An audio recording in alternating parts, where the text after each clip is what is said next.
4. bab Qisas 1. bölüm May ayının ahırında ili bağları çiçekler bilen cümküledim. Ak, hal renglik alma çiçekleri, kızgış ürük çiçekleri, karıyağaç pürleri, sögetlerinin toq yeşil yuparmaqlıq çokan calalları, qırlardaki yumran mayslar bilen qoşulup kişiga zoq beg'ishlaydigan manzara paydo qildim. G'ulji shahri mana shu bahor manzarasi ichida qorong'ulashayotgan bog'lari, go'zallashayotgan ko'chalari, chechak suyi bilan shodlangan eriq o'stanlari, tantana qilinayotgan qushlari bilan har yilqidek mag'rur shahar bahori shodligi bilan chiroy ochgan. Havo uchuq, quyoshning nuri illiq bir atdiganligi yo'g'on darvozaliq hovlidan budur chashliq, ko'zlari chiroyliq, lekin g'amlik qo'yiq soqol burdi tugilak yuzini kirpit ekinidek qaplagan bir qiron yigit oldirab chiqib keldi. Uning ko'ziga na shahar go'zalligi, na bahor shodligi, na qushlarning tantanasi ko'rinmaydi. Quluqimi hech narsa anglamaydi. U yengli supurilib suv chechilgan ko'chalardan o'tib shaharning o'rtasidagi maydonga qarab mangdi.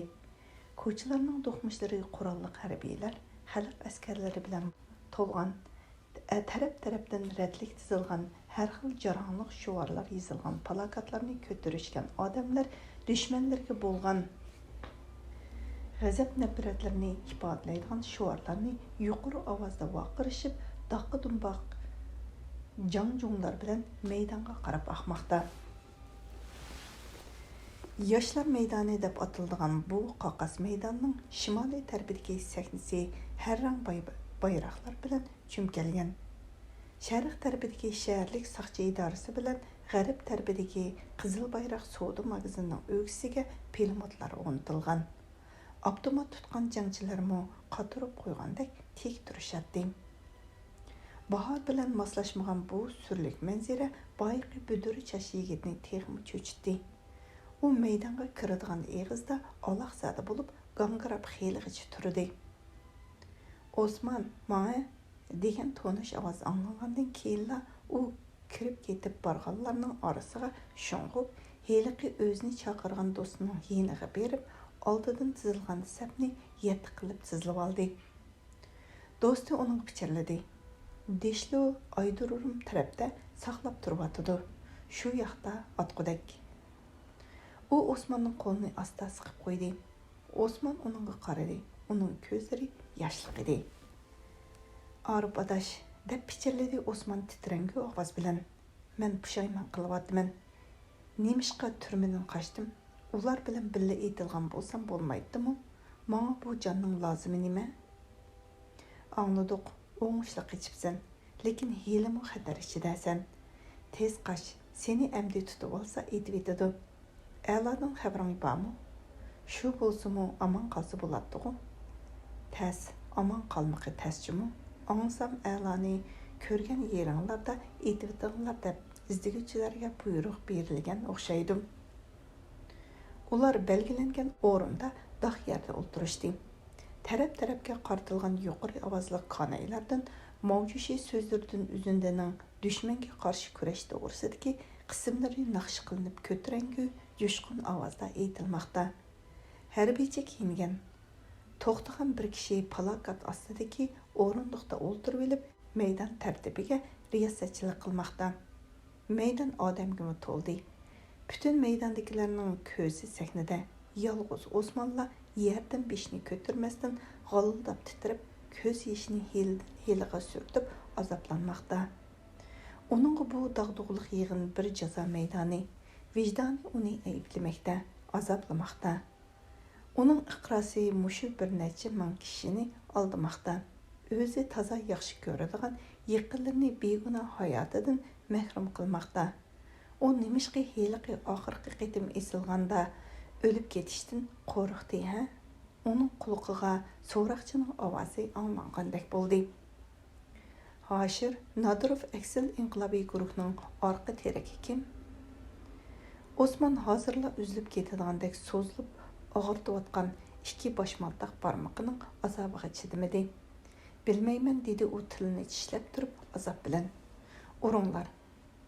Osman bədəniga nemələr təkəlligini, özünün nemələrni deganini əsləyəlmədi. U keyin bildi. U can açıqida namətning paş qilganini takrorlabdı və şunun bilan qilgan so'zni tasdiqlab qo'l qo'yibdi.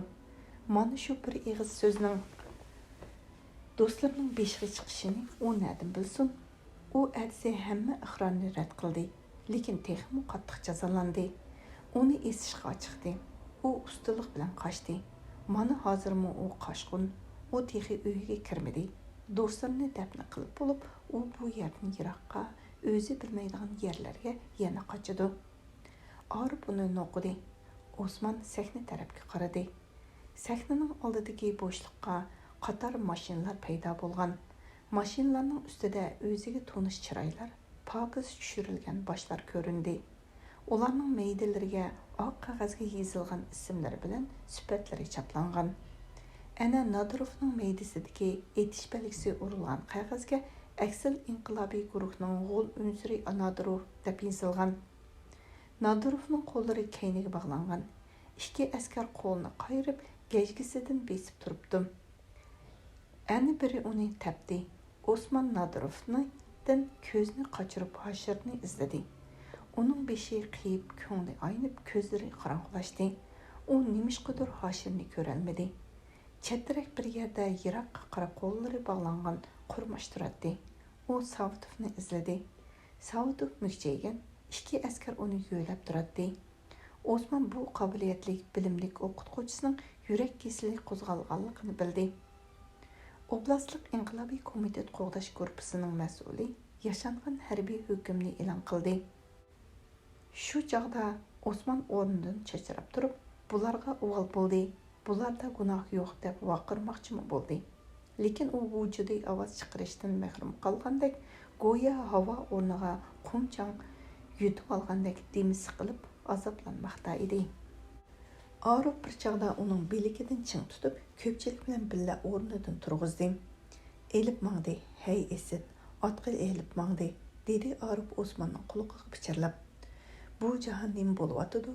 Qani bu adolat?" Osman mag'dursizlangan oyoqlarini tasdi yo'tkab, shaharning shimoliga qarab ketayotgan odamlarning orasida Arifning jaynikiga eslib meniverdi. Ular aydirim yo'lga kelganda qurolliqlar ularni to'sib mang'izmadi. Say ko'riki ostidagi Kanaydan Texchilar oblastlik inqilobiy komitet boshlig'ining g'azabli ovozi anglanmoqda. Demak, ochiq sud yig'ini texi davomlashmoqda edi. Hoshirchu uni otqili ilib mangdimi deb so'rdi Osman birdilla cho'ylagandek. Anglamadingmi? Yo'q. Hoshir yo'shirgan qurollarni topshirgandan keyin etilg'udek. A'lochu, uningga hukm e'lon qilmadi. Uning niyatligidan xabaring bormi? Arif. Urumchiga ketgandan beri hech xabar bo'lmadi. Tutilganmidi? Yo'q, tutilgan bo'lsa darhol sotmatdi. Arif adash, dedi Osman to'limi tushgan ruhsiz holda umchib turib. Biz nima qilgan gunohimiz uchun buncha jazolanamiz? Bizning qirinchoqlarimiz mushundoq jazo, vahima, sarsonlik bilan o'tib tugab ketarmi, ha? Bizni so'lamagan, jazolamagan bo'lsa, qanday yaxshi bo'lardi, ha? Hoshir bu nahiyaning ishiga zo'r to'kib qo'shatdi. A'la bir necha ilmiy asarlarni yozardi. Qolganlarimizmi nurg'un ishlarni qilib o'tadiq. Arif adash, biz tugashdiq. Bolalarimiz nima bo'la? Nemishqimi 20 yil keyin tug'ilmagandiman? Arif do'stining savollariga javob bermasdan xiyol bilan yerga qarab oldirab mangdi. Uning asyodi burunroq berib, egisiz jasadlarni harobi bilan ilib ketish. Tirikligida rozi qilolmagan ustozi Savutov butun baloyu voqeasi Urumchida urug' tuqini yezda qolgan Nadirovlarning jasadiga ega bo'lib, ularni o'z odati bo'yicha yerga qo'yib, beshiga tosh kesak bilan belgi yasab qo'yish. U mushundoq bir oddiy, lekin yaxshi niyatining to'sqinsiz amalga oshishini umid qilardi. Mushu niyati uchun chin qalbidan Xudodan madadlar yo'l tilaydi. Ular Quduq mahalla ko'chisida uzoq aylanib menib, oxiri Aydurum tarafga mangdigan talliqqa yetib keldi. Ular Ili Darul Mualliminida o'qib yurgan chaqlarida bu yerga dars takror qilg'ili, o'ynag'ili keladi. u chog'da ular qandaq ulug' ishlar to'g'risida so'zlashadi. Ular o'zlarini kelgusining Lomonosov, Mendeleev, Newton, Pushkin, Bayron, Tolstoy, Gorki, Lushinni hisoblashgan emasmidi? Ularning ichidagi hayotga umidsizlik bilan qaraydigan eng nacharlarimi kunlarning birida sabdoshlarimdan birining jasadini yerlikka salomat qo'ya olsam, orzuyim amalga oshgan bo'ladi deganni o'ylab boqqan bo'lg'aymidi, ha? İnsanmı darakka o'xshaydi. Notaliq davri, meyve beradigan davri, qaqshal bo'lgan davrlarni beshidan kechirdi. Nota davri bilan qaqshal davrlar bo'lgan daraxtni meyvelik daraxt degili bo'lmaydi. Bir sinfdan cho'ng orzular bilan jamiyatga chiqqan 30-40 yigitning tangdan to'lsi yo'qlan sabablar bilanla mevsiz daraxtga o'xshab palti obyektiga aylanib qolsa, amal qilganlari sabdoshlari uchun echinmamdi. Arif, o'ruq, qanşarlıq, kam so'z yigit. Mana bugun boshqalarning ushshaq gaplari tashkilning kelgusida qilgan savol so'roqlarga parvo qilmasdan o'zining saboqdoshlik insoniy burchini ado qilish uchun oddiy orzusi ulug' ish bilib tipirlab yuribdi. Lekin Osmanchu u nimalarni qila oldi? Uning o'z chaqqonligiga tayinib turmadan qechishi manfaat, o'z g'imi uchun bo'lmay nima?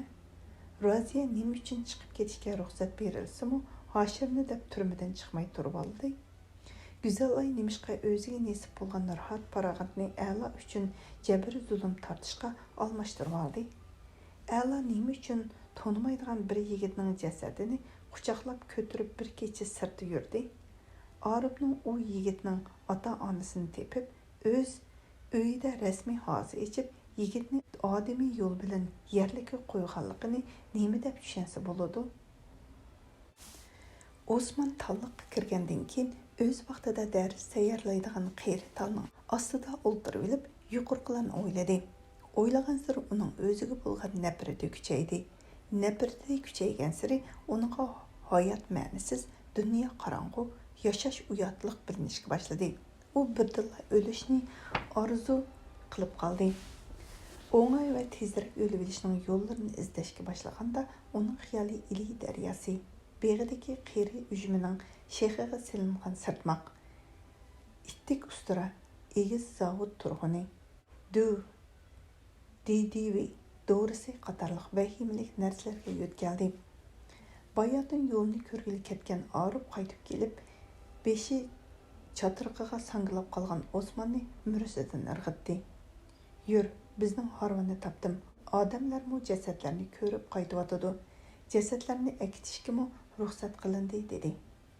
Ular yugurishib, odamlarni orlab shimolga qarab xeli mang'andan keyin mashinalab qurolliqlar kelayotgan tarafga qarab minishdi. Odam itilgan toshliq soyda bir necha qarovul turadi. Arif oldin tayyorlangan oq xasadan o'ziga va Osmonga poti bog'ladi. Ular uni silib yig'lashdi. U yerga allaqachon Savutovning singlisi, kuyovli Nadirovning bir necha tuqini, ayoli va baldirli so'loqda kelgan ekan. Arif bilan Osman ular bilan birma-bir quchoqlashib, yig'lashib ko'rishdi. Bir qarovul uni silib yig'lagan Osmonning mursidan qo'pollik bilan silkidi. Yig'angni uyingga borgan yig'la. Yig'lashga ruxsat yo'q. Nimishqa? Osman uning alaydi. Yig'lashmi tashviqat? Boshqalarda hissashlik paydo qilmoqchimi? Otting. Bularning gunohi tugdi. Hukmni ijro qilib bo'lding. Vazifang oxirlashdi. Qonunliq gap qil. Nimam qonunsizkan? Qarovul Osmonga gulaydi. Qaysi qonunda yig'lashmi gunoh deyilgan?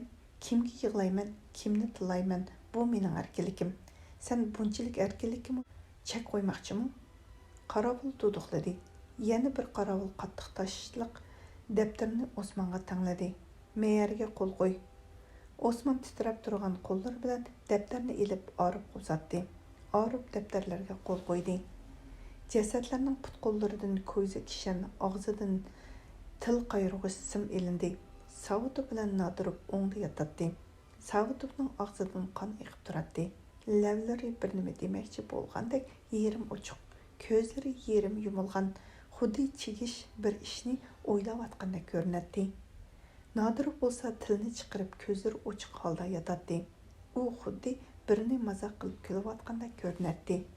Ularning har ikkilisining ko'kragiga o'q izidan paydo bo'lgan qon uyutmasi turadi. Jasad egalari ularni yerdan avaylab ko'tarib elib, oldin tayyorlangan harvolardagi paxal va taxtay ustiga o'ngda yotqizishdi va ustiga oq taka yepishdi. Osman Savitovning jasadining bosh tarafida o'ltirdi-da, taramlab iqayotgan yoshlari yuyib turayotgan yuzini quyoshga qaratib, ikki qo'li bilan belidagi oq podisiga tayanib, birinchi bo'lib bor ovoz bilan ovoz boshladi. Qarindishim, ustozim, vaqtsiz ketding, beguna ketding, o'rmonda ketding, rozi bo'l mendan.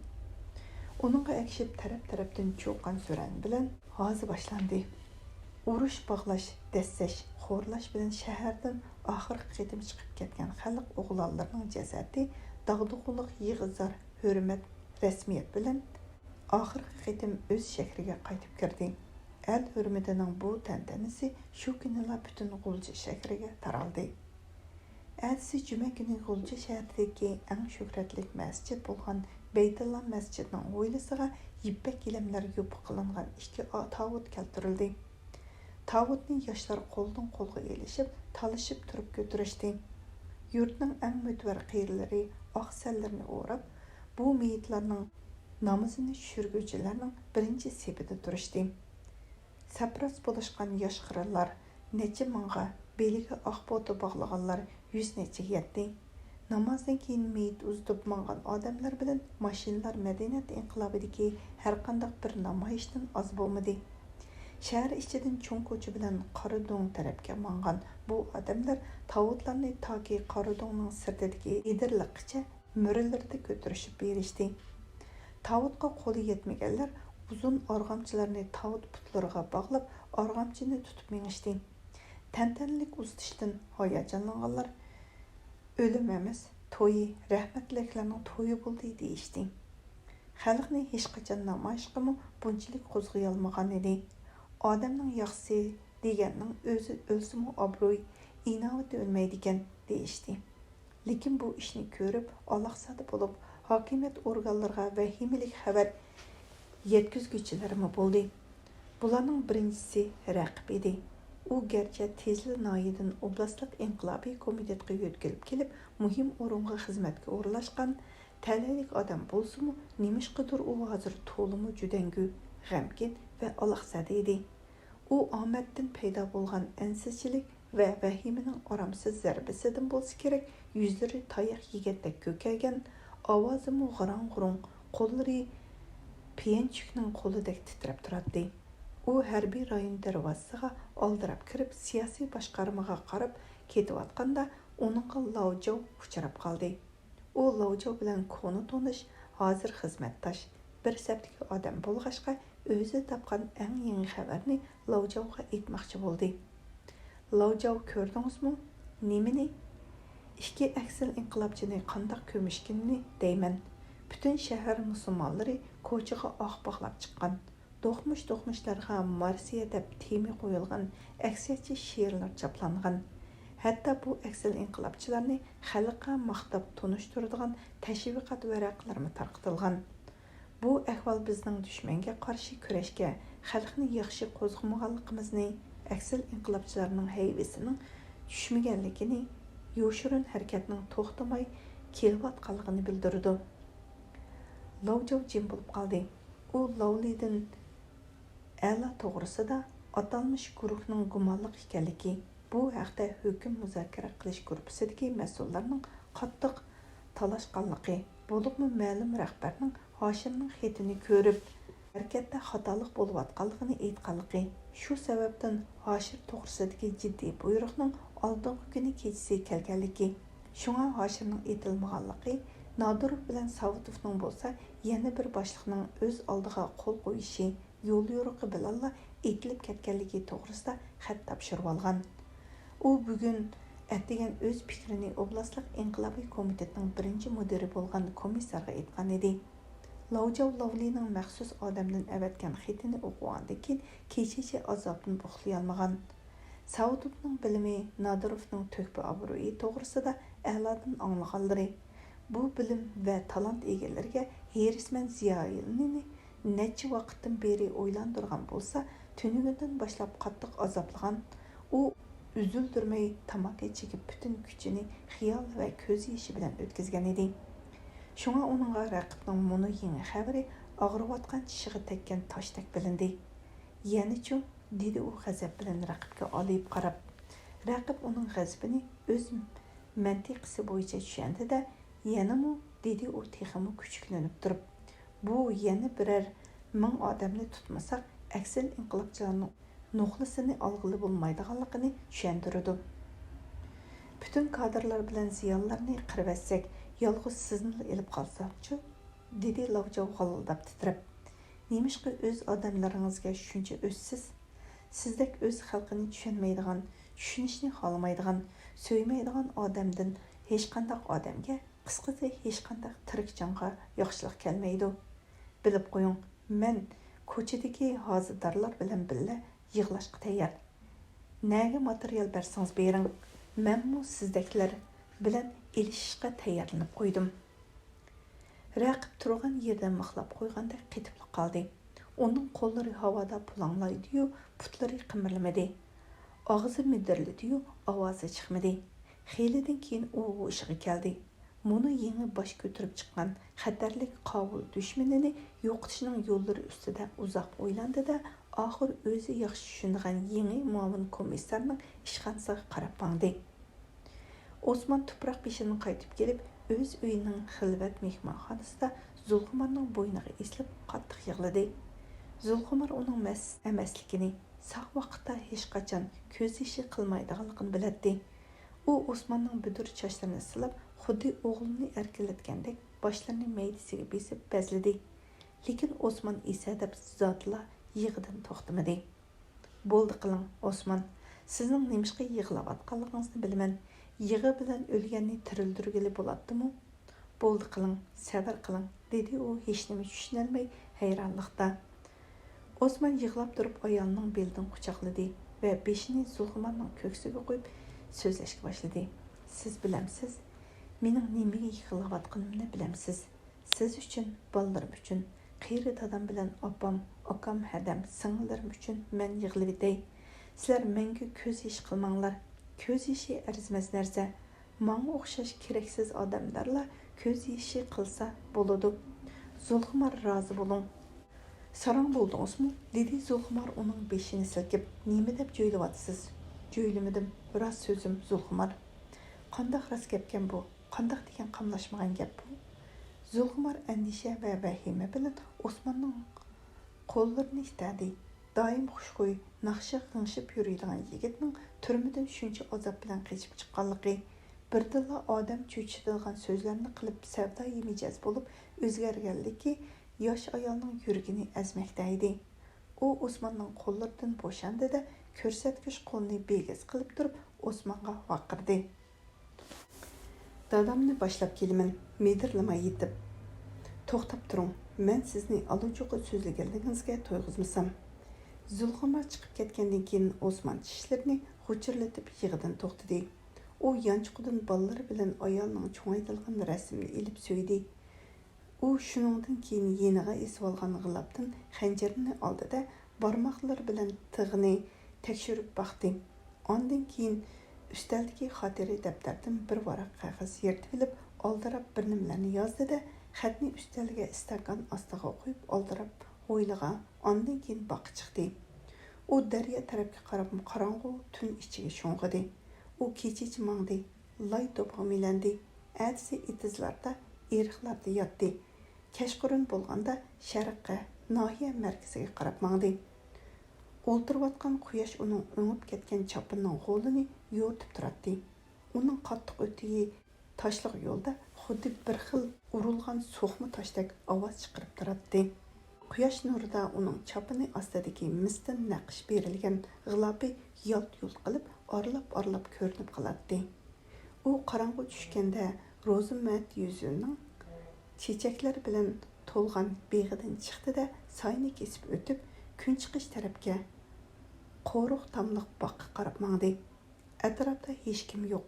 Yoz oylari başlanish oldida turg'ashqa havo salqin, illiq, bog'lardan bulbul ovozi bilan qizil gul hidi kelardi. Lekin uning qisosxo'rlik va qotillik istiki bilan kuyayotgan yuragini tabiat o'z go'zalligi bilan eritilmaydi. U chabdaslik bilan so'qma tomga yamashdi. Chaqqonlik bilan mevalik boqqa sakrab tushdi. Bu bog' Namatning beg'i. Namat yolg'ondan qo'lga ilingandan keyin uning xotanda ajrashib ketgan ayoli bu qo'rg'a chiqib o'ltirib olgan. Namat turmadan qo'yib berilgandan keyin mushu uyga chiqib yana burunqi ayoli bilan nikohlanmasdilla birga turmoqda edi. Osman qo'lga ilinishdan burun bu uyga chiqib uni yo'qlagan edi. U shu chaqda bu uyning hamma tarafiga yaxshilab zang qo'yib olgan. O chaqda Namat Osmonga haraq qo'yib etib, "Adash, bek qo'rqyapman. Biri kechlab kirib o'ltirib yetadigandak qildi tang. Nemishqa demsina? Raqib bizning peyimizda yuriydi. U bir kun bo'lmasa, bir kun bizni tutib berdi. Uning hokimiyat o'rinlarida posurlab yurganligi meni bekmi ansirtadi. Uning yetarli kuchi bor. Mening ansiraydiganim uning odamlari" degan edi. U chaqda Osman uning nemishqa ansiraydiganligini noiti aniq biladi. Lekin xubsanlik qilib, "Xotirjam bo'l, seni proletariat diktatorisi qo'g'daydi" deb qo'ygan edi. U mana bugun kechalab bu uyga ikkinchi qitim keldi. Bu uning balkim oxirgi qitim kelishi. Shundaqla uzundan beri qo'yuq do'st bo'lib kelgan Savoqtish bilan oxirgi qitim didorlashishi bo'lishi mumkin. U bugun do'sti bilan va uni baxt berman deb aldab qo'ygan hayotlik bilan xo'shlashmoqchi.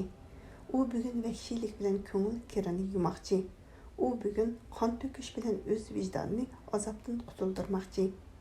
U bu yo'l bilan o'zining Namatdan farqliq inson ekanligini, do'stlari xalqi oldida o'z vijdonini qo'g'day oladigan yaramli odam ekanligini isbotlamoqchi. Hayotida oxirgi qitim mardlik, qahramonlik ko'rsatmoqchi. Lekin Namat qachon beg'iga chiqadi? U ovu olma to'da yotgan qo'ylarni qo'tonga so'lig'ili chiqishi lozim edi-ku. Osman oldirgan bilan Namat o'lishga unchalik oldirmasi kerak. Uning uyi yo'q, eshiklari hin, hech bir eshikdan Namatning do'g'loq gavdasi chiqmaydi-ku tang. Osman vasvasiga tushdi. U hamini bir o'lim uyiga bostirib kirib, "Ishimni tamomlasam bo'lmamdikin" dedi. O'z-o'ziga kasıldab titrab turib, shu chaqda kun chiqishdagi eshik ochilib, yutilib tükürgen beti Namat uydan chiqib keldi. Osman bog' eshigiga yaqinlashdi. Namat bog' eshigini ochdi. Osman qiyri o'rik daraxining orqasiga mukindi. Namat qo'yning yonida o'ltirib olib, yutalgili turganda Osman uningga o'zini otdi. U hash-pash deguchila Namatni tegiga besib olib, meysiga ikki qitim disladi. Namat tipirladi, lekin vaqiray olmadi. Osmanning bir qo'li uning qonidan bo'g'ib olgan, xanjar tutgan qo'li Namatning beshi ustida dahshat yog'dirib qodilib turadi. Namat qarshilik qilsa, o'ng'ayla dunyo bilan xo'shlashidi. Yolvursichu Osmanning ko'zlaridagi g'azabi, shafqat, rahimdilik va kechirimchanlik bilan almashib qilishi mumkin. Men dedi u duduqlab yilinib. "Sana isam bu raqibning ishi. Men sana raqibni o'ldirib beray. Rahim qil. Qilgan atkiningni bildigansan, iflos. Sen 100 qitim o'lsangmi Savitov, Nadirovlarning eliyotgan tirniqi tirilmaydi. Qisos elishqa arzimaydigan o'liksan. Biroq o'z qo'lim bilan jiningni olmasam, zodi puxandan chiqmayman. Tezroq o'l." U xanjarni butun kuchi bilan urdi. Lekin xanjar tutgan qo'li havoda pulanglashib qoldi. Ikki mazmut qo'l uning tig' tutgan qo'lni ambirdek mahkam tutib olgan edi. Osman u ikkisiga qayrildi. U ilishmoqchi bo'lib edi. Bir tonish ovoz asta, tamkin uning ismini chaqirdi. Osman. Osmanning qo'lidan xanjar tushib ketdi. Boyadan chayinib, qiynalib holsirgan Namat sunanib yetib, osoyishli holda ingirdi.